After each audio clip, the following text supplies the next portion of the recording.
তথ্য ব্যবহার সহজ করার লক্ষ্যে ম্যানুয়াল কার্ডের বদলে ডিজিটাল ড্রাইভিং লাইসেন্স চালুর ঘোষণা দিয়েছে সরকার। এতে করে বিশেষ করে বাঙালি কমিউনিটিতে দেখা দিয়েছে মিশ্র প্রতিক্রিয়া।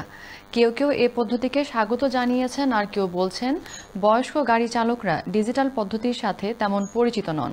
কিন্তু সরকার বলছে আপাতত ড্রাইভিং লাইসেন্স ডিজিটাল করা বাধ্যতামূলক না হলেও ২০২৭ সালের পরে অনলাইনে ড্রাইভিং লাইসেন্স ব্যবহার করতে হবে।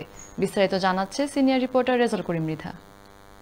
সময়ের সাথে তাল মিলিয়ে এবার ডিজিটাল হচ্ছে ড্রাইভিং লাইসেন্স।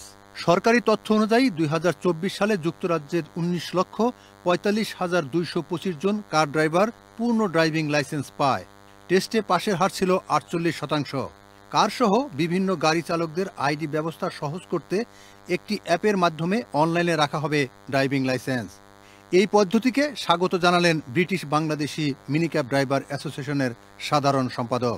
অনেক সময় দেখা গেছে যে আমরা এই ফটো কার্ড লাইসেন্স যেটা এটা আমরা মানি ব্যাগের মাধ্যমে থাকে, অনেক জায়গাতে আমরা আড়াইলাই, কিন্তু যদি আমরা কোনো আপসর মাধ্যমে থাকে তাইলে এখানে আড়ানোর কোনো সম্ভাবনা নাই।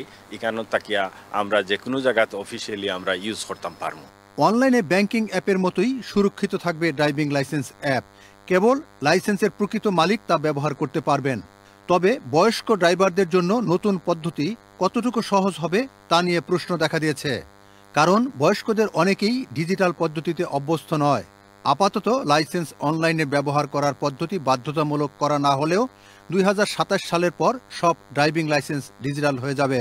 Digital apparatuses can be hacked. They can be entered into, and people's driving licenses can be used for all sorts of fraudulent purposes to achieve many things, particularly in relation to money, which would quite easily be nothing more than fraud. এই driving instructor বলেন, বিশ্বের ৫টি দেশে digital driving licence পদ্ধতি রয়েছে। এতে নতুন ড্রাইভারদের test booking সহজ হবে, সাথে সাশ্রয় হবে সরকারের অর্থ। ৫টা দেশে অলরেডি এগ্রি প্র্যাকটিস করতেছে। অস্ট্রেলিয়া, নিউজিল্যান্ড, আইসল্যান্ড, স্ক্যান্ডিনেভিয়ার আরও ২টা দেশ আছে, এবং এই দেশে এটা করবে।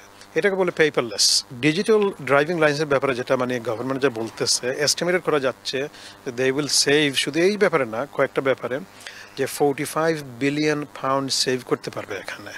যুগের সাথে তাল মিলিয়ে ব্রিটেনে ডিজিটাল হতে যাচ্ছে ড্রাইভিং লাইসেন্স। এখন থেকে আর হাতে পাচ্ছেন না, এটা হয়ে যাচ্ছে ডিজিটালে। এর ফলে জীবনযাত্রার মান সহজ হবে, এমনটাই বলছেন বিশেষজ্ঞরা। Mohammad Rezal Karim Mridha, channel S news, London.